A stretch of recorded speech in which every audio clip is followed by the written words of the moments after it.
देखिए last class में हम इनपुट टैक्स क्रेडिट का चैप्टर हमने स्टार्ट किया था और हमने बात की थी कि कोई भी टैक्सेबल पर्सन अगर इनवर्ट सप्लाई करता है और अगर इनवर्ट सप्लाई पे जीएसटी पे करेगा तो उसे इनपुट टैक्स कहेंगे। इनपुट टैक्स की हम क्या ले सकते हैं, इनपुट टैक्स क्रेडिट।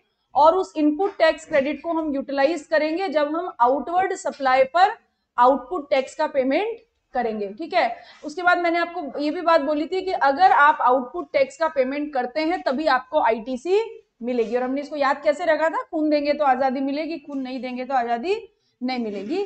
फिर हमने बात की थी कि जब भी टैक्सेबल पर्सन इनवर्ट सप्लाई करे, इट इज मस्ट कि वो जो इनवर्ट सप्लाई है वो इन course or furtherance of business ही होनी चाहिए। और बिजनेस का मतलब क्या, तो बिजनेस की डेफिनेशन हमने बात की थी लास्ट क्लास में और हमने बोला था बिजनेस इंक्लूड्स, बिजनेस में दो तरीके की एक्टिविटी शामिल होती है, एक नॉर्मल एक्टिविटी और एक स्पेशल एक्टिविटी। लास्ट क्लास में हमने नॉर्मल एक्टिविटी के बारे में बात की थी कि नॉर्मल एक्टिविटी आप कोई भी कॉमर्स ट्रेड, आप कोई भी सर्विस प्रोवाइड करें, वोकेशन करें या उससे जुड़ी कोई एंसिलरी एक्टिविटी करें या उससे रिलेटेड कैपिटल गुड्स खरीदे या बेचे, भले ही प्रिक्यूनरी प्रॉफिट हो या ना हो, फ्रीक्वेंसी हो या ना हो, वॉल्यूम हो या ना हो, that is treated as business. ठीक है, पंखा चलाना है, हेलो क्या करना है आपको कर लो।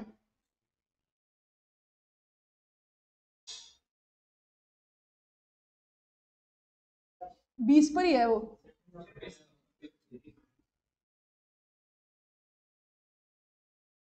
चलो ठीक है, चलो आगे अब बात करते हैं बिजनेस में what are the special activities. क्या ऐसी स्पेशल एक्टिविटीज हैं जो बिजनेस की डेफिनेशन में शामिल होती हैं, है ना।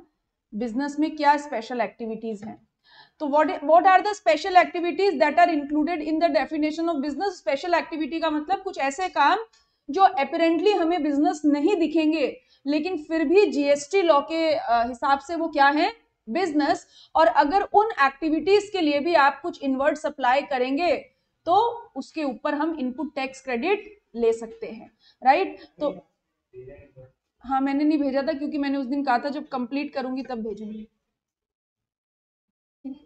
आज भेजेंगे। सो नेक्स्ट फिफ्थ प्रोविजन क्या बोलता है, provision by a club, association, society or any such body for subscription or any other consideration of the facilities or benefits to its members. ठीक, जैसे फॉर एग्जांपल आपने नाम सुना है जयपुर क्लब का, जयपुर में क्लब बना हुआ है जयपुर क्लब, ठीक है, हाई प्रोफाइल क्लब है, जय क्लब है, जयपुर क्लब है, अशोक क्लब है, बहुत सारा पैसा देने से इसकी मेंबरशिप मिलती है। ठीक, तो जयपुर क्लब में आपको अगर मेंबर बनना है तो आपको क्या देनी पड़ेगी, मेंबरशिप फी देनी पड़ेगी। ठीक है, जैसे एज ऑन डेट 10 लाख रुपए की फी है, अगर आप 10 लाख रुपए पेमेंट करेंगे तो आपको जयपुर क्लब की मेंबरशिप मिल सकती है। यानी जयपुर क्लब में मेंबर बनने के लिए आपने 10 लाख रुपए की फीस दी। अब ये 10 लाख रुपए अगर पर मेंबर से जयपुर क्लब लेगा तो उसके बदले में मेंबर को क्या देगा, ऑब्वियस सी बात है ना, आप किसी भी क्लब के मेंबर बनेंगे तो आपकी कुछ एक्सपेक्टेशन होगी कि वो क्लब जो है वो आपके लिए कुछ एक्टिविटी करेगा, आपको कुछ फैसिलिटी देगा। तो व्हाट फैसिलिटी इट प्रोवाइड्स, वहां पे स्पोर्ट्स के लिए बहुत सारी फैसिलिटीज है, बैडमिंटन कोर्ट है, क्रिकेट है, स्विमिंग पूल है, स्क्वैश कोर्ट्स है। ठीक, इसके अलावा योगा सेंटर्स हैं और जिम बना हुआ है। तो जो भी क्लब के मेंबर्स हैं वो फ्री ऑफ कॉस्ट जाके उन फैसिलिटीज को यूज कर सकते हैं। इसके अलावा वहां पे कैंटीन चलती है जहां पे आप बहुत मिनिमाइज सब्सिडाइज्ड रेट के ऊपर वहां पे आप कुछ स्नैक्स वगैरह खरीद सकते हैं। इसके अलावा क्लब की कोई भी फैसिलिटी हो वो आप यूज कर सकते हैं। तो what club is providing, club is providing facilities. किसको फैसिलिटीज प्रोवाइड कर रहा है क्लब, अपने मेंबर्स को। और इसके बदले में मेंबर क्या दे रहे हैं, मेंबरशिप फी। यानी एक तरीके से जयपुर क्लब अपने मेंबर को सर्विसेज प्रोवाइड कर रहा है और बदले में क्या ले रहा है, consideration in form of membership fee. तो हम बोलेंगे जयपुर क्लब सर्विस दे रहा है और मेंबर सर्विस ले रहे हैं। ठीक है, अगर हम जयपुर क्लब का अगर मेमोरेंडम उठा के देखें या उनका जो डॉक्यूमेंट है वो उठा के देखें तो दे आर सेइंग कि we are not for the profit making, हम कोई प्रॉफिट कमाने के लिए, बिजनेस करने के लिए नहीं है, ये तो हमने एक सोशलाइज करने के लिए क्लब बना रखा है जहां पे मेंबर्स आपस में कनेक्ट होंगे और उसके बदले में मेंबरशिप फी देंगे और वो कुछ फैसिलिटीज हम उन्हें प्रोवाइड करेंगे। बट जीएसटी लॉ क्या बोलता है? It is treated as business. ये क्या है? Business. Reason behind it, something for something. आप सर्विसेज ले रहे हो, बदले में आप मेंबरशिप फी दे रहे हो, मींस ये क्या है? बिजनेस। यानी जयपुर क्लब अगर कुछ भी इनवर्ड सप्लाई करता है, मतलब मान लीजिए जिम इक्विपमेंट खरीद के लेके आता है, तो ये जयपुर क्लब के लिए क्या है? इनवर्ड सप्लाई, और उसके ऊपर जयपुर क्लब को क्या मिलेगा? आईटीसी मिल जाएगी। ठीक है, so this is treated as business. भले ही टेक्निकली वो कोई किराने का व्यापारी नहीं है, वो कोई टेक्निकली जिम नहीं है, वो कोई स्पोर्ट्स एकेडमी नहीं है, फिर भी क्या माना जाता है? इसे सर्विस मानी जाती है। ठीक है, एक और एग्जांपल, कुछ पूछे? ईयरली होती है। ठीक है, कुछ ईयरली पैसा भी होता है, कुछ वन टाइम मेंबरशिप फी भी होती है। हाँ, कुछ लाइफ टाइम मेंबरशिप होती है। लाइफ टाइम का मतलब 100 साल के लिए एक ड्यूरेशन होता है, उतने समय के लिए मेंबरशिप फी होती है। कुछ ईयरली सब्सक्रिप्शंस भी आपको देने होते हैं। ठीक है, अच्छा जी, आप कितने लोग अपार्टमेंट्स में रहते हैं? अपार्टमेंट्स में रहते हैं। ठीक है, जब आप अपार्टमेंट में रहते हैं तो वहां पर क्या बनी होती है? रेजिडेंशियल वेलफेयर एसोसिएशन बनी होती है। What is the meaning of residential welfare association? उस अपार्टमेंट में सिंपल भाषा में कहें, एक सोसाइटी बनी होती है। ठीक है, और उस पूरी बिल्डिंग में रहने वाले जो मतलब क्या बोलते हैं, जिनमें वो नेताजी वाले बिहेवियर ट्रेड्स होते हैं, वो पूरी उस रेजिडेंशियल वेलफेयर सोसाइटी के क्या बन जाते हैं? अध्यक्ष बन जाते हैं। पूरी सोसाइटी को वही मैनेज करते हैं, है ना। जितने भी लोग उन अपार्टमेंट्स में, जितनी भी फैमिलीज रहती हैं, वो सब इस रेजिडेंशियल वेलफेयर एसोसिएशन की क्या होती है? मेंबर। पर फैमिली पर मेंबर। ठीक है, और इसके बदले में क्या देना होता है? पर मंथ कुछ पैसा देना होता है। मान लेते हैं जैसे दिया 10,000 रुपए पर मंथ पर मेंबर, 10,000 रुपए पर मंथ पर मेंबर। यानी से फॉर एग्जांपल मान लीजिए एक बिल्डिंग है और इस बिल्डिंग में हम सबके घर हैं। ठीक है, रेजिडेंशियल वेलफेयर एसोसिएशन बनी हुई है और उस रेजिडेंशियल वेलफेयर एसोसिएशन को कौन हेड करता है? मीत हेड करते हैं, हम सब उसके मेंबर हैं। अब है ना, अभी किसी के घर में पानी आने लग गया, या पाइपलाइन खराब हो गई, या नल नहीं चल रहे हैं, या इलेक्ट्रिसिटी खराब हो गई, व्हाटएवर इट इज, ये सब मेंटेनेंस कौन करा के देता है? Residential welfare association. और उसके बदले में हम सब क्या देंगे? मेंबरशिप फी देंगे। ठीक है, हाँ, मेंटेनेंस फीस देंगे, उसमें मेंटेनेंस भी होती है, और जो सोसाइटीज में कुछ फैसिलिटीज वगैरह होती है वो भी आप यूज कर सकते हो। क्या ये रेजिडेंशियल वेलफेयर एसोसिएशन बिजनेस कर रही है? नहीं, बट जीएसटी लॉ मानता है ये क्या है? Business. Reason behind it, something for समझ में आया? तो this is considered as special activity, कि कुछ चीजें अपेरेंटली, कुछ लोग आपको अपेरेंटली बिजनेस करते नहीं दिखेंगे, लेकिन लॉ ये मानता है कि अगर वो एक क्लब के फॉर्म में, एसोसिएशन के फॉर्म में, सोसाइटी के फॉर्म में काम कर रहे हैं और अपने मेंबर्स को फैसिलिटी दे रहे हैं, और बदले में उनसे क्या ले रहे हैं? सब्सक्रिप्शन या कोई एनी अदर कंसीडरेशन। ये सब्सक्रिप्शन हो सकता है, मेंबरशिप फी हो सकती है, एनुअल मेंटेनेंस चार्ज हो सकते हैं, किसी भी रूप में कंसीडरेशन लें तो हम मानेंगे ये क्या कर रहे हैं? बिजनेस। ठीक है, और इसके आगे मैं एग्जाम्पल लिख देती हूं, जयपुर क्लब। ठीक, okay. Next, admission for a consideration of person to any premises. ठीक है, एडमिशन, एडमिशन मतलब आपको एंट्री फी देनी है और आपको बदले में क्या मिलेगा? आप अंदर जा सकते हो। जैसे एल्बर्ट हॉल, आप 10-15 रुपए की कुछ टिकट खरीदोगे और आप म्यूजियम देख सकते हो। या फॉर एग्जाम्पल आईपीएल या अरिजीत सिंह का कॉन्सर्ट, वहां पे क्या होगा? आप एंट्री टिकट लोगे और बदले में आपको क्या मिलेगा? एडमिशन। यानी आपको क्या सर्विस दी जा रही है? एडमिशन से रिलेटेड सर्विस, और बदले में आप क्या दे रहे हो? Entry fee. This is also treated as service. अब वो कोई भी जगह हो सकती है, आप एंट्री टिकट के बदले में ताजमहल देखने जाओ, या आप एंट्री टिकट से कुतुब मीनार देखने जाओ, ठीक है, या कोई मकबरा देखने जाओ, या अल्बर्ट हॉल देखने जाओ, या आईपीएल में घुसो, व्हाटएवर इट इज, आपको पैसे के बदले अगर एडमिशन दिया जाता है, that is treated as business. वो क्या है? बिजनेस। ओके, नेक्स्ट, ये इसमें दोनों में देख, 5th और 6th में कोई पॉइंट दिक्कत है? कोई प्रॉब्लम है? आप 7th पॉइंट के बारे में बात करें, आप कौन है? एक practicing cost and management accountant. ठीक है, आप कॉस्ट एंड मैनेजमेंट अकाउंटेंट हैं, आप प्रैक्टिस करते हैं और आपको प्रैक्टिस करते हो गए 15 साल। ठीक है, आपको 15 साल हो गए, और जब ये जो सीनियर प्रैक्टिशनर्स हो जाते हैं, आपको 10-10, 15-15 साल प्रैक्टिस में हो जाते हैं, तो आपको एक नया करियर का एवेन्यू खुल जाता है। क्या? आपको बहुत सारी ऑर्गेनाइजेशंस अपने बोर्ड ऑफ डायरेक्टर्स में शामिल कर लेती हैं। ठीक है, क्योंकि आपके पास एक्सपीरियंस हो जाता है, तो बहुत सारी आप इंडिपेंडेंट डायरेक्टर की तरह काम कर, पढ़ा इंडिपेंडेंट डायरेक्टर कंपनी लॉ में, है ना? पढ़ा है वहां पे कि प्रोफेशनल्स एक मिनिमम ईयर ऑफ, आपने शायद अभी नहीं होगा आप। ठीक है, तो ऐसा होता है कि जैसे जैसे अभी मेरे को प्रैक्टिस करते हुए 15 साल से ज्यादा हो गए, तो I can become an independent director of any organisation. मैं किसी भी ऑर्गेनाइजेशन के बोर्ड में इंडिपेंडेंट डायरेक्टर की तरह काम कर सकती हूँ। सीए भी कर सकता है, सीएमए भी कर सकता है, सीएस भी कर सकता है। ओके, अब होता क्या है कि जैसे मान लीजिए आप एक practicing cost and management accountant है, आपको 15 साल प्रैक्टिस में हो गए। ठीक, आपका मेन बिजनेस क्या है? प्रैक्टिस। प्रोफेशन क्या है आपका? प्रैक्टिस। आप लोगों को कंसल्टेंसी देते हैं, काम करते हैं, बदले में आपको पैसा मिलता है। आपने क्या किया, क्योंकि आप 15 साल से ज्यादा प्रैक्टिस में ही, इसीलिए मान लीजिए आईओसीएल ने आपको अपने बोर्ड में शामिल कर लिया, यानी अब आप कौन बन गए? आईओसीएल में एक डायरेक्टर की पोस्ट पे आप हो। आपको आईओसीएल क्या देगा? पैसा देगा ना, डायरेक्टर के लिए फीस देगा, मीटिंग्स आप अटेंड करोगे, बोर्ड मीटिंग्स अटेंड करोगे, फीस देगा। What you are doing, services supplied by the person as a holder of an office, यानी आप आईओसीएल को क्या दे रहे हो? सर्विसेज दे रहे हो। क्यों सर्विस दे रहे हो? आपने वहां पे एक पोस्ट, एक ऑफिस होल्ड किया हुआ है। किसका ऑफिस?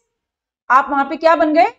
डायरेक्टर बन गए। Which has been accepted by him in course or furtherance of his trade profession. ये आपने पोस्ट क्यों एक्सेप्ट की? In course or furtherance of business. In course or furtherance of business क्या? आप एक practicing cost and management accountant. ठीक है, लोगों को यह पता लगेगा कि आप आईओसीएल में डायरेक्टर भी हो। आपको ज्यादा काम मिलेगा या नहीं मिलेगा? आपकी नेटवर्किंग बढ़ेगी, आपको ज्यादा काम मिलेगा। So you are accepting that post in course or furtherance of your practice, of your profession. तो इस तरीके से भी अगर आप कोई काम करते हो, वो भी क्या है? आपका बिजनेस। ठीक, 8th, activities by race club by way of totalizator or license to bookmaker, activities of a licensed bookmaker in such a club। ठीक, बहुत सारी इंग्लिश लिखी हुई है, मतलब ये है हॉर्स रेस क्लब, यानी अगर आप लीगल गैम्बलिंग में इन्वॉल्व हो, आप कोई रेस क्लब चलाते हो, that is also treated as business. वो भी क्या माना जाता है? बिजनेस माना जाता है। 9th, कोई भी एक्टिविटी और a transaction undertaken by central government, state government, local authority in which they are engaged as public authorities. ये लाइन हमने कहीं पढ़ी है क्या पहले?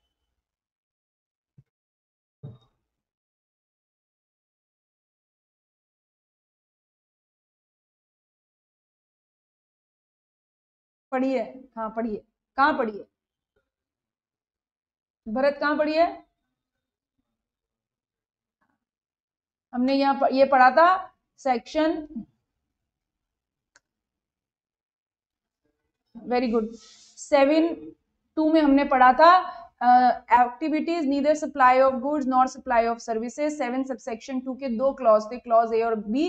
क्लॉज ए में शेड्यूल 3 की एक्टिविटीज थी, और क्लॉज बी में हमने पढ़ा था कि कुछ एक्टिविटीज जहां पे सेंट्रल गवर्नमेंट, स्टेट गवर्नमेंट या लोकल अथॉरिटी पब्लिक अथॉरिटी की तरह काम करती हैं, ठीक है, उन्हें हम सर्विसेज नहीं मानते। लेकिन एक बात वहां पे और थी, वो बात केवल किसके लिए थी? Notified services. कुछ ऐसी सर्विसेज जो कि गवर्नमेंट पब्लिक अथॉरिटी की तरह करती हैं, उन्हें हम सप्लाई नहीं मानते, ना तो सप्लाई ऑफ गुड्स मानते, ना सप्लाई ऑफ सर्विसेज मानते। जैसे मैंने आपको पुलिस डिपार्टमेंट का एग्जांपल दिया था। What they are? Public authority की तरह, वो उनका काम है प्रशासन की व्यवस्था बनाए रखना। तो वो जो एक्टिविटीज करती हैं, उन्हें ना तो हम सप्लाई ऑफ गुड्स मानते हैं, ना सप्लाई ऑफ सर्विसेज मानते हैं, वो जीएसटी के दायरे में नहीं आती। लेकिन ऐसी सर्विसेज नोटिफाइड है। इसका मतलब सेंट्रल गवर्नमेंट का मतलब क्या मोदी जी? फिर क्या सेंट्रल गवर्नमेंट मीन्स क्या? Parliament, ruling party. Central government का मतलब होता है सेंट्रल गवर्नमेंट के डिपार्टमेंट्स। सेंट्रल गवर्नमेंट का मतलब न रूलिंग पार्टी न मोदी जी, सेंट्रल गवर्नमेंट का मतलब होता है सेंट्रल गवर्नमेंट के डिपार्टमेंट। स्टेट गवर्नमेंट का मतलब होता है स्टेट गवर्नमेंट के डिपार्टमेंट। लोकल अथॉरिटी मतलब लोकल अथॉरिटी के डिपार्टमेंट। जैसे नगर निगम is a local authority, Rajasthan roadways is a state government, Indian railways is a central government. तो भारत सरकार के जो विभाग है that it means central government. Okay, अब ये जो सेंट्रल गवर्नमेंट है, ये स्टेट गवर्नमेंट है, ये लोकल अथॉरिटी है, ये आपको सर्विसेज देती है नहीं देती है? देती है। ये भी क्या करती है? बिजनेस। इनके द्वारा की गई एक्टिविटी भी बिजनेस है। जैसे बेस्ट एग्जांपल इंडियन रेलवेज आपको एक सर्विस प्रोवाइड करती है। क्या सर्विस प्रोवाइड करती है इंडियन रेलवेज हमको? हाँ, transportation of passenger and goods. ठीक है, तो इंडियन रेलवेज आपको सर्विस प्रोवाइड कर रही है ट्रांसपोर्टेशन ऑफ गुड्स। और ये सर्विसेज कौन ले रहा है? ये सर्विसेज मान लेते हैं Tata group. Okay, so Indian railways का मतलब central government. Indian railways Tata group को क्या देती है? सर्विस। बदले में क्या लेती है? कंसिडरेशन लेती है ना। कंसिडरेशन, आप अपनी स्कूटी जयपुर से अलवर भिजवाओ, ट्रेन में लगाओ, तो आपको क्या देना पड़ेगा? पैसा देना पड़ेगा ना, कंसिडरेशन देना पड़ता है। तो what Indian railways is doing, आपको या किसी भी व्यक्ति को जब Indian railways transportation of goods की सर्विस देती है, बदले में क्या लेती है? कंसिडरेशन। जीएसटी लॉ कहता है कि ये सेंट्रल गवर्नमेंट का डिपार्टमेंट क्या कर रहा है? बिजनेस। सर्विस दे रहा है, पैसा ले रहा है, बिजनेस कर रहा है। यानी जैसे हमें और आपको जीएसटी रजिस्ट्रेशन लेना होता है, ऐसे ही इंडियन रेलवेज को भी जीएसटी रजिस्ट्रेशन लेना पड़ता है, गवर्नमेंट को जीएसटी जमा कराना पड़ता है। ठीक है, तो ये इसका मतलब ये नहीं होता कि सेंट्रल गवर्नमेंट भी इंडियन रेलवेज और जीएसटी डिपार्टमेंट भी गवर्नमेंट, नहीं, दोनों अलग अलग विभाग हैं। एक डिपार्टमेंट अगर उसके ऊपर जीएसटी की लेवेबिलिटी आ रही है तो वो अपने कस्टमर से जीएसटी कलेक्ट करेगा और गवर्नमेंट को जमा कराएगा। तो जब तक कुछ अदरवाइज नोटिफाइड ना कर दिया जाए, सेंट्रल गवर्नमेंट, स्टेट गवर्नमेंट और लोकल अथॉरिटी भी क्या करती हैं? बिजनेस। ये आपको सर्विसेज देती हैं, बदले में आपसे कंसिडरेशन लेती है। ठीक है, 5th से लेके 9th वाला पॉइंट एक बार रीड करो और आपको कुछ डाउट होता है तो आप पूछो।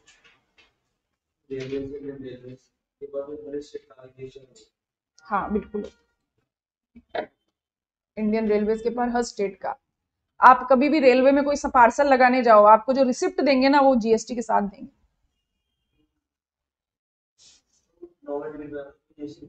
क्या?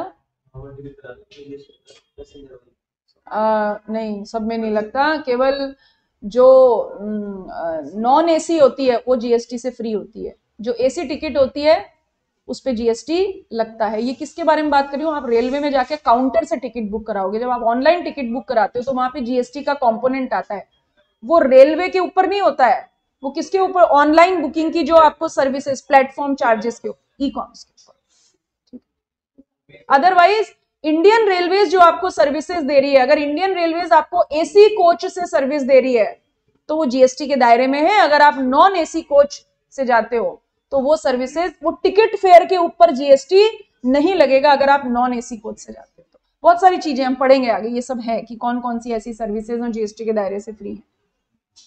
ठीक है, डिपार्टमेंट ऑफ पोस्ट, आपको राखी के ऊपर राखी का पार्सल लगाना है डिपार्टमेंट ऑफ पोस्ट से, सेंट्रल गवर्नमेंट का डिपार्टमेंट है ना, वो जीएसटी लेता है आपसे। जब आप पार्सल लगाते हो, पार्सल की रिसिप्ट के ऊपर जीएसटी लगता है। सेंट्रल गवर्नमेंट का डिपार्टमेंट है भारतीय डाक विभाग, आपको सर्विस देता है, कंसिडरेशन लेता है, and it is doing business, business भी कर रहा है।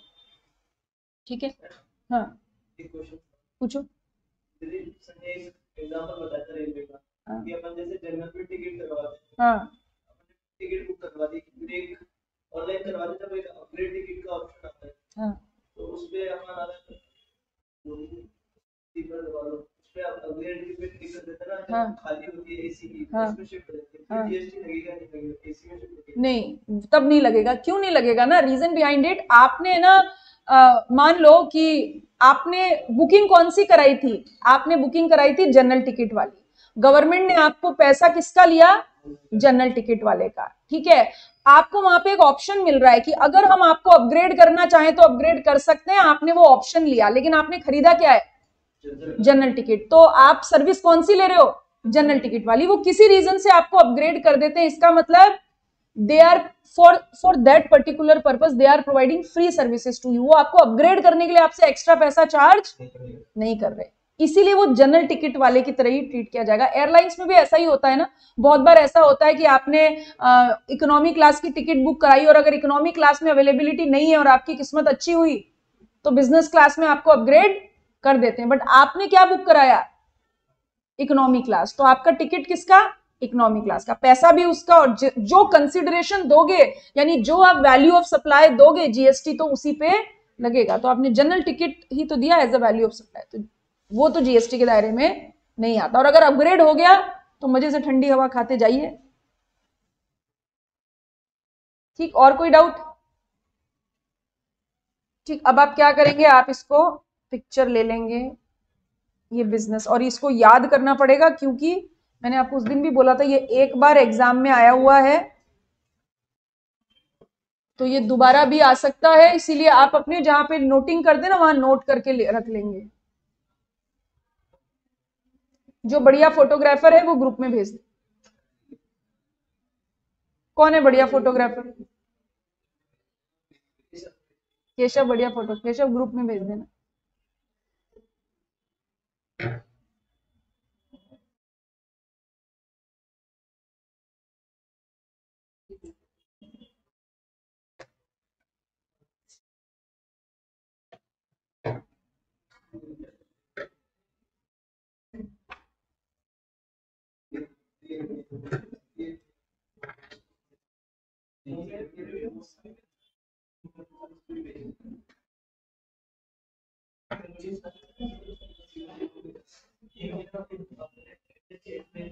चलो तो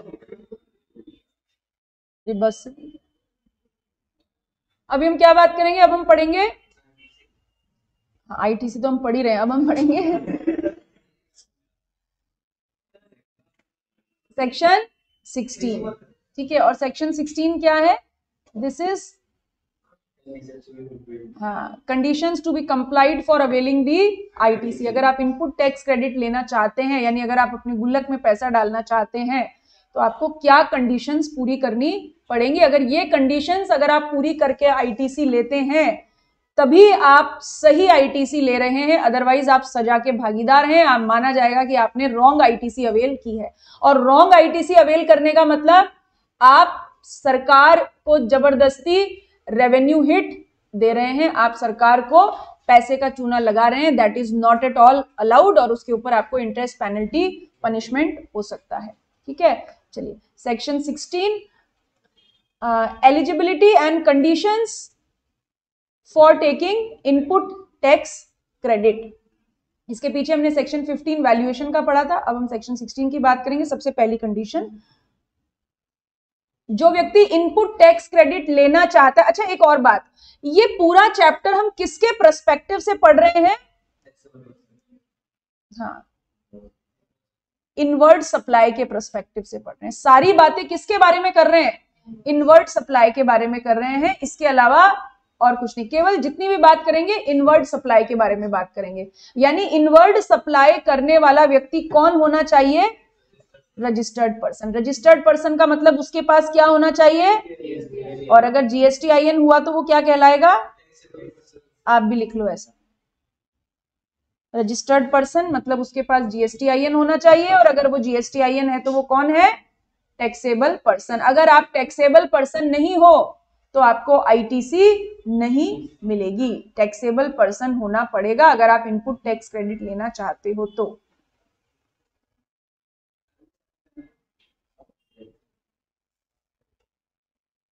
ठीक, ओके, इतनी बात समझ में आई। अगली कंडीशन, गुड्स सर्विसेज और बोथ, यानी जब भी आप इनवर्ड सप्लाई करोगे आप क्या क्या खरीद सकते हो, इनपुट सर्विस कैपिटल गुड्स। तो यानी आपने जो भी गुड्स सर्विसेज या दोनों खरीदी, वो किस लिए खरीदो आप? Used or intended to be used in course or furtherance of business. और अभी बिजनेस के ऊपर हम इतनी लंबी चौड़ी बात करके आए कि अगर वो सारी एक्टिविटीज आप कर रहे हो तो आप इनवर्ड सप्लाई कर सकते हो और आईटीसी ले सकते हो, राइट। तो आप जब भी इनवर्ड सप्लाई करोगे, आपका जो मोटो है, आपका जो पर्पस है, वो इन course or furtherance of business होना चाहिए। यहां तक ओके? इसके अलावा वो और भी कंडीशंस सेटिस्फाई करे जो कहां लिखी है 16(2) में। ही का मतलब कौन?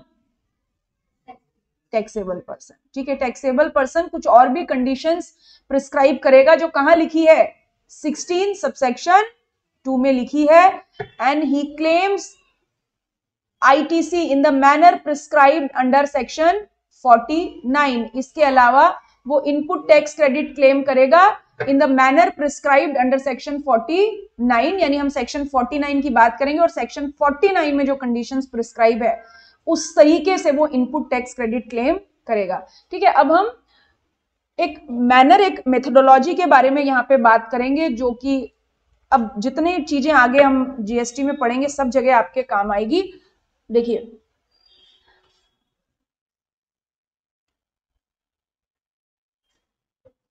हम बात किसके बारे में कर रहे हैं? Taxable person. टैक्सेबल पर्सन को क्या लेना पड़ता है? जीएसटी। जैसे ही जीएसटीआईएन लिया, उसकी जान पहचान किससे हो गई? जीएसटी डिपार्टमेंट से हो गई। जीएसटी डिपार्टमेंट किसको जानता है? जिसके पास जीएसटीआईएन है। अगर जीएसटीआईएन नहीं है तो डिपार्टमेंट आपको नहीं जानता, ठीक है। अब ये जो टैक्सेबल पर्सन है, ये क्या कहलाता है? रजिस्टर्ड पर्सन, है ना, रजिस्टर्ड पर्सन। अब क्योंकि आप रजिस्टर्ड पर्सन हो तो आपको क्या फाइल करना पड़ता है? हैज टू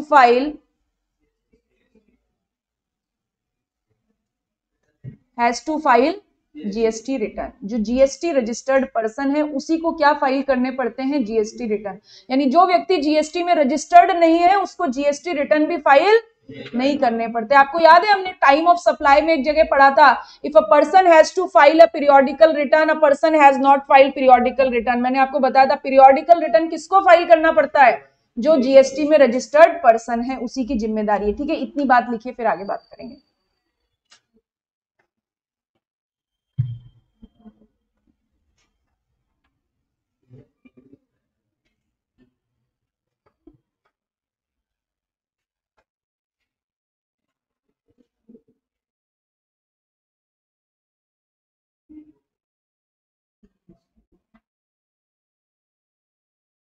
अभिनव, कॉपी कहाँ है आपकी?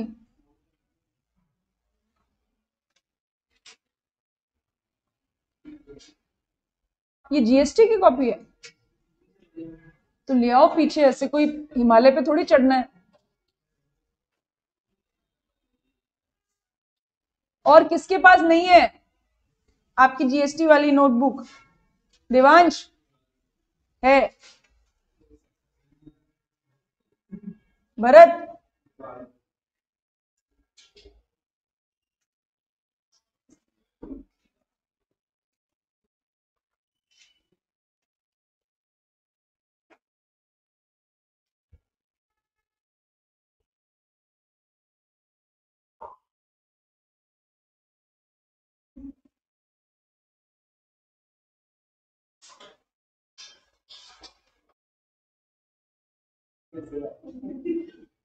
चलो लिख लिया, इतना नोटेड।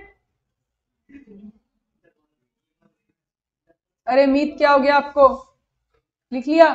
ओके।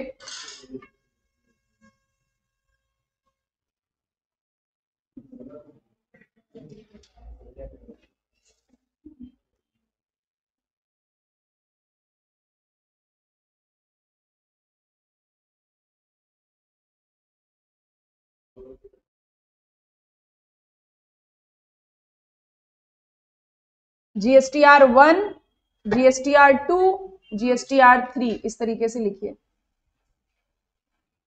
जीएसटी रिटर्न 3 प्रकार के, GSTR1, GSTR2, GSTR3।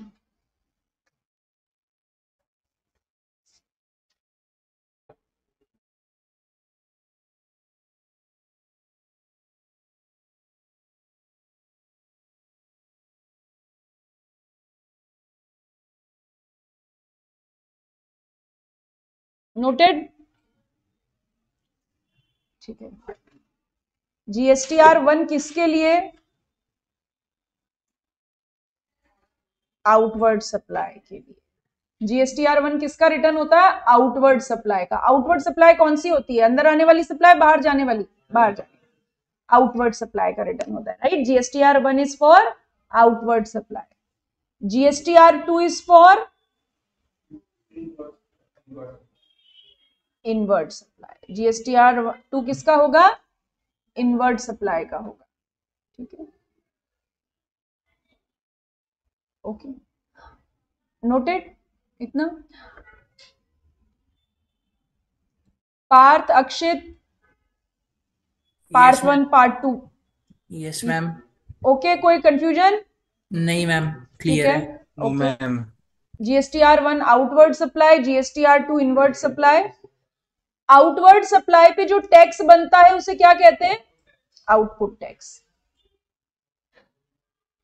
और इनवर्ड सप्लाई पे जो जीएसटी आप सप्लायर को पे करते हैं वो क्या होता है? इनपुट टैक्स, ठीक है? आउटवर्ड सप्लाई पे जो टैक्स बना वो आउटपुट टैक्स, और इनवर्ड सप्लाई पे जो टैक्स बना वो इनपुट टैक्स। आउटवर्ड सप्लाई पे जो आउटपुट टैक्स बनता है वो टैक्सेबल पर्सन किसको जमा कराता है? गवर्नमेंट को, ठीक है? और इनवर्ड सप्लाई पे जो इनपुट टैक्स होता है वो किसको पे करना पड़ता है? सप्लायर। ये क्लैरिटी, ठीक है? अब ये रिटर्न सारे किसको भरने हैं? टैक्सेबल पर्सन को, क्योंकि टैक्सेबल पर्सन कौन है? जीएसटी लॉ में खरबूजा है, ठीक है? चाकू खरबूजे पे गिरे या खरबूजा चाकू पे गिरे, कटना किसको है? खरबूजे को। तो सारी जिम्मेदारी, सारी दुनिया की चिंता का बोझ किसके कंधों पे? टैक्सेबल पर्सन के कंधों पे। तो अब होगा क्या कि टैक्स, बेसिकली ये जो रिटर्न्स होते हैं जीएसटी लॉ में मंथली होते हैं, इसके कुछ एक्सेप्शन है जो बाद में पढ़ेंगे। अभी हम इस पर्सपेक्टिव से बात कर रहे हैं कि जीएसटी रिटर्न कैसे हैं? मंथली है। शुभम, ये मोहल्ले वाली आंटियों की तरफ फुसफुसाओ मत कान में। जैसे 50 नंबर वाली की बुराई करनी होती है तो 51 वाली 52 वाली से कान में धीरे धीरे धीरे धीरे बोलती है, ऐसे नहीं बोलना है अपने को, ठीक? अब नहीं बोलेगा। सो GSTR1 आउटवर्ड सप्लाई का रिटर्न है, और आउटवर्ड सप्लाई पे क्या बनता है? Output tax. जीएसटी रिटर्न कुछ कंडीशंस में क्वार्टरली भी होते हैं, लेकिन अभी हम किस पर्सपेक्टिव से समझा रही हूं मैं आपको, मान ले मंथली रिटर्न है। यानी किसी भी मंथ के दौरान जो भी आउटवर्ड सप्लाई एक टैक्सेबल पर्सन करेगा उसके लिए उसको क्या भरना पड़ेगा? एक रिटर्न भरना पड़ेगा, दैट इज कॉल्ड GSTR1। इस रिटर्न भरने का मोटो क्या? मान लीजिए जैसे अभी हम किस मंथ में बात करें? मई में बात कर रहे हैं। यानी आप अगर एक टैक्सेबल पर्सन हैं और आप बिल्डिंग मटेरियल का बिजनेस करते हैं, तो 1 मई से लेके 31 मई तक जितना भी आपने क्या किया? Supply of goods. और अगर ये गुड्स टैक्सेबल गुड्स है, आप बिजनेस कर रहे हैं, कंसीडरेशन ले रहे हैं, यानी 5 पैरामीटर पूरे होते हैं, तो इस पूरे महीने के दौरान जो भी आउटवर्ड सप्लाई आपने की है वो आपको किसको बतानी होगी?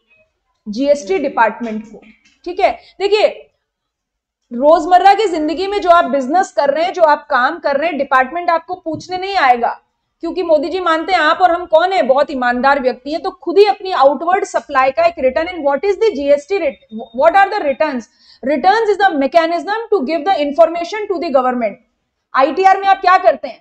आप अपनी इनकम की इंफॉर्मेशन देते हैं ना, इसी तरह जीएसटी रिटर्न में भी क्या करेंगे हम? यहाँ इनकम नहीं होती, यहाँ सप्लाई होती है, तो आप क्या कर रहे हैं? अपने द्वारा की गई सप्लाई की इंफॉर्मेशन गवर्नमेंट को दे रहे हैं, और मंथ के दौरान जो भी आउटवर्ड सप्लाई होगी वो आपको खुद जाके सरकार को बतानी पड़ेगी, दैट इज कॉल्ड GSTR1। और GSTR1 में आप आउटवर्ड सप्लाई बताएंगे, और अगर ये आउटवर्ड सप्लाई टैक्सेबल है तो इसके ऊपर आपको जो भी आउटपुट टैक्स बनता है वो भी गवर्नमेंट को बताना पड़ेगा। अब एक आप सोचिए, एक व्यक्ति है जो दुकान पे बैठ के बिल्डिंग मटेरियल बेच रहा है, दिन में उसने जितने बिल काटे उसके ऊपर जीएसटी लगा होगा या नहीं लगा होगा इनवॉइस, ठीक है। हर दिन, एक दिन में 10 ट्रांजैक्शन होते हैं, अगले दिन 20 होते हैं, पूरे महीने के 500 ट्रांजैक्शंस होते हैं। उन 500 ट्रांजैक्शंस को इनवॉइस वाइज डिटेल किसमें जाएगी? जीएसटीआर 1 में। जिम्मेदारी किसकी है ये बनाने की और फाइल करने की? टैक्सेबल पर्सन की, ठीक है। और इसमें क्या दिखेगा, इससे क्या पता लगेगा? Output tax. मींस इस पूरे महीने के दौरान आपकी आउटवर्ड सप्लाई पे आउटपुट टैक्स कितना बनता है, यानी आप कितना जीएसटी पे सरकार को करने वाले हो। ये सरकार नहीं पूछ रही है आपको, आप खुद ही जाके कुएं में कूद रहे हो और बोलो देखो मैंने इतनी सप्लाई की है, ये मेरा आउटपुट टैक्स है। ओके, ये कब तक भरना होता है? By 11th of the next month. क्या मतलब हुआ 11th of the next month का? मतलब जैसे मई का रिटर्न है तो आपको 11 जून तक आप सरकार को क्या कर दोगे? डिक्लेयर कर दोगे कि भाई देखो मेरा मई महीने का इतना आउटपुट टैक्स मैं आपको जमा कराऊंगा। मई महीने का टैक्स गवर्नमेंट को कब तक जमा कराना होता है? भारत पानी पी लो। मई महीने का टैक्स, आयुषी आप भी पी लो। मई महीने का टैक्स गवर्नमेंट को कब तक जमा कराना होता है? 20 तारीख को, है ना। 20 तारीख को जमा कराना होता है, 20 जून को जमा कराना होगा। तो हमने सबसे पहले तो 11 जून को जाके गवर्नमेंट को क्या बोल दिया कि देखो ये मेरे मई महीने का इतना आउटपुट टैक्स बनता है। इस मई मंथ के दौरान क्या केवल आपने आउटवर्ड सप्लाई ही की होगी? नहीं, है ना। मई मंथ के दौरान नियमित मई मंथ में हमने क्या किया है? क्या पे किया है? नहीं, मई में तो हम सप्लाई कर रहे हैं। मई मंथ, इधर देखो, मई मंथ ऐसे वो मेहंदी की डिजाइन बाद में बनाना। मई मंथ में हम क्या कर रहे हैं? आउटवर्ड सप्लाई कर रहे हैं, ठीक है। मई, अब इधर ही देखेंगे वो, मई मंथ में क्या है? हम आउटवर्ड सप्लाई कर रहे हैं, यानी मई मंथ का आउटपुट टैक्स हम 11 जून को जाके डिपार्टमेंट को बता रहे हैं। पर क्या मई मंथ में बिल्डिंग मटेरियल वाले ने केवल बेचा ही सामान होगा? नहीं, अपने बिजनेस के लिए कुछ खरीदा भी होगा। इनवर्ड सप्लाई, इस इनवर्ड सप्लाई पे जितने भी बिल उसके आए होंगे, जब माल खरीदेंगे तो इनवॉइस आएंगे ना, उस इनवॉइसेस पे क्या लगा होगा? जीएसटी। और उस जीएसटी को क्या कहेंगे? Input tax. इस इनपुट टैक्स की क्या मिलेगी? आईटीसी। और इनवर्ड सप्लाई की डिटेल भी आपको गवर्नमेंट को देनी होती है ना। और ये कब तक देनी है? 15th of the next month. कब तक देनी है? अगले महीने की 15 तारीख। यानी मई मंथ में जितनी भी इनपुट टैक्स है उसकी डिटेल आपने सरकार को कब दे दी? 15 जून। यानी 15 जून तक आपने क्या क्या बता दिया गवर्नमेंट को? 15 जून तक गवर्नमेंट को क्या क्या बता दिया? मेरा आउटपुट टैक्स और मेरी आईटीसी दोनों बता दिया ना। मेरा आउटपुट टैक्स भी बता दिया और आईटीसी भी। अब कितना पे करना है मुझे? 20 तारीख को पे करना है ना, 5 दिन बाद। कितना पे करना है? आईटीसी, बिल्कुल ठीक। आईटीसी को एडजस्ट करने के बाद, यानी अब मैं भरूंगी जीएसटीआर 3 और वो क्या है मेरा? Summary return. और समरी रिटर्न कब तक भरा जाएगा? 20th of the next month. अगर मेरा आउटपुट टैक्स ज्यादा और आईटीसी कम है तो बैलेंस में कैसे पे कर दूंगी? ई कैश लेजर। यानी मई महीने की कितनी लाइबिलिटी मेरी फाइनल बनती है ये मैं खुद जीएसटीआर 3 के माध्यम से 20 जून तक गवर्नमेंट को बता दूंगी। यानी हिसाब किताब पूरा हुआ या नहीं हुआ? हो गया ना हिसाब किताब पूरा। नाउ ऐसा कहां लिखा है? ये जीएसटी लॉ का मैकेनिज्म। मैंने अभी क्या बोला? मैं मंथली के पर्सपेक्टिव से आपको बता रही हूँ, क्वार्टरली में डेट कुछ और होती है। अब आप सोचिए साल में कितने महीने? 12 जीएसटीआर 1, 12 जीएसटीआर 2 और 12 ही जीएसटीआर 3। यानी एक टैक्सेबल पर्सन कितने रिटर्न भरेगा? 36 रिटर्न, ठीक है। जब जीएसटी लॉ आया तो उन्होंने इस तरीके से मैकेनिज्म डिसाइड किया। तो ट्रेड ने बोला हमारे यही काम है, हम काम धंधा नहीं करें, हम आपके रिटर्न ही भरते रहें। साल के 36 रिटर्न, यानी हर महीने के 3 रिटर्न, ये प्रैक्टिकल फिजिबिलिटी नहीं है। तो गवर्नमेंट ने क्या किया? लड़ाई लड़ाई माफ करो, गांधी जी को याद करो। गवर्नमेंट ने क्या किया? जीएसटीआर 2 और जीएसटीआर 3 को मर्ज कर दिया। क्या बोला मैंने? जीएसटीआर 2 और जीएसटीआर 3 को क्या कर दिया? मर्ज कर दिया और इसके लिए एक रिटर्न बना दिया, दैट इज कॉल्ड 3B। क्या बना दिया? GSTR 3B। और जिस GSTR 3B में क्या दिखाएंगे हम? दो चीजें। मर्ज कर दिया ना तो दो चीजें दिखाएंगे। किसको मर्ज किया? GSTR 2 और GSTR 3 को। क्या बना दिया? GSTR 3B। तो GSTR 3B में हम क्या दिखाएंगे? एक तो मैं दिखाऊंगी मेरी इनवर्ट सप्लाई, और इनवर्ट सप्लाई से मेरी क्या डिसाइड हो जाएगी? ITC यानी मेरे गुल्लक के पैसे। और क्या दिखाऊंगी? समरी। समरी से मेरी क्या आ जाएगी? Net liability. समरी से मेरी क्या निकल के आ जाएगी? Net liability. क्लैरिटी? समरी से मेरी क्या निकल के आ जाएगी? Net liability. इसमें कोई कंफ्यूजन हो रहा है?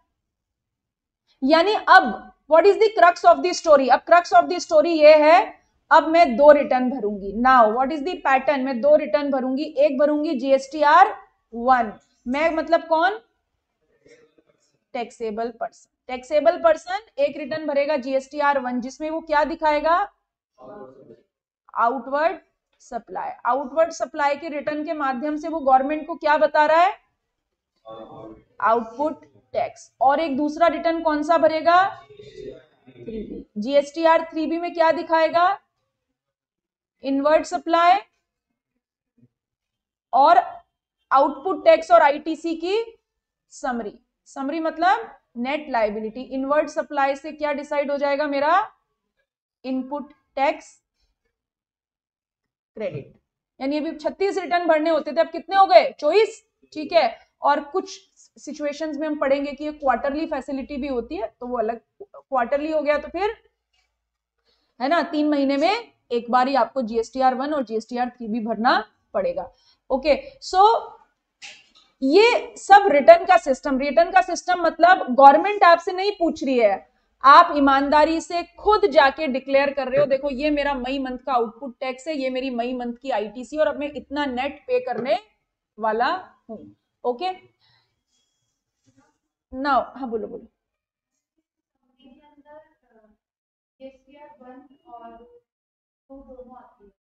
समरी मतलब नेट। जैसे एग्जांपल मान लेते हैं GSTR 1 के माध्यम से मैंने बोला कि मई मंथ में मेरा आउटपुट टैक्स कितना बनता है? 1 लाख। ठीक है, मैंने 12% की सप्लाई की होगी, 18 की होगी, नेट बनता है 1 लाख रुपए आउटपुट टैक्स बनता है। और मेरा जब मैंने इनवर्ट सप्लाई के इनवॉइसेस को समरी किया तो मेरी ITC बनी मान लीजिए 75,000। ठीक है, और ये GSTR 3B कब तक भरना है? 20th of next month. यानी 20 जून को मेरे हाथ में दोनों फिगर्स हैं या नहीं है? है ना, एक तो मेरी GSTR 1 की आउटपुट टैक्स की फिगर है और दूसरी किसकी फिगर है? ITC की फिगर है। अब मैं क्या करूंगी? आउटपुट टैक्स 1 लाख है, ITC 75,000 है, यानी मुझे समरी में कितना GST पे करना है? ये मेरा नेट लायबिलिटी। और अगर उल्टा होता तो मेरा आउटपुट टैक्स 75,000 होता और मेरी इनवर्ट सप्लाई 1 लाख होती, तो क्या होता? मेरा आउटपुट टैक्स 75,000 होता और मेरी ITC 1 लाख होती। हो सकती है ना, किसी महीने माल कम बिका, हो सकता है।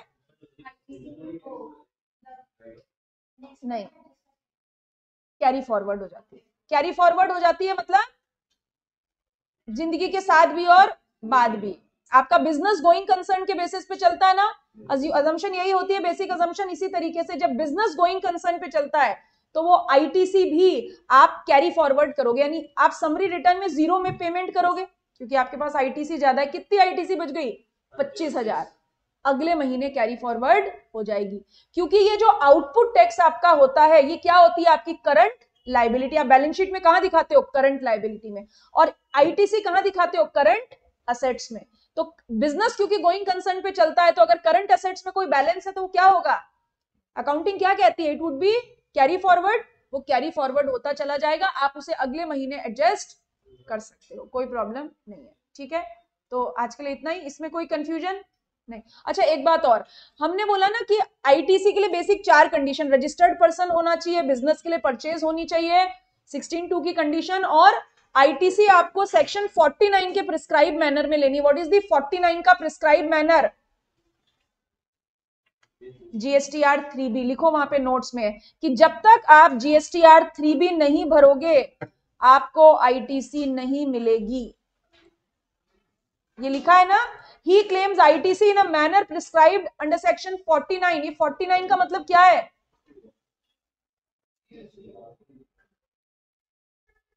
Means by filing return for inward supply. आप इनवर्ड सप्लाई का रिटर्न भर के अपनी आईटीसी किसको इन्फॉर्म कर रहे हो? गवर्नमेंट को इन्फॉर्म कर रहे हो। गवर्नमेंट को इन्फॉर्म करने का मतलब अब वो आपकी आईटीसी पक्की हो गई। पक्की हो गई मतलब गवर्नमेंट के पोर्टल पे दिखने लग गई जीएसटीआर 3B में। ठीक, ओके। आज जो हमने बात की उसमें कोई कंफ्यूजन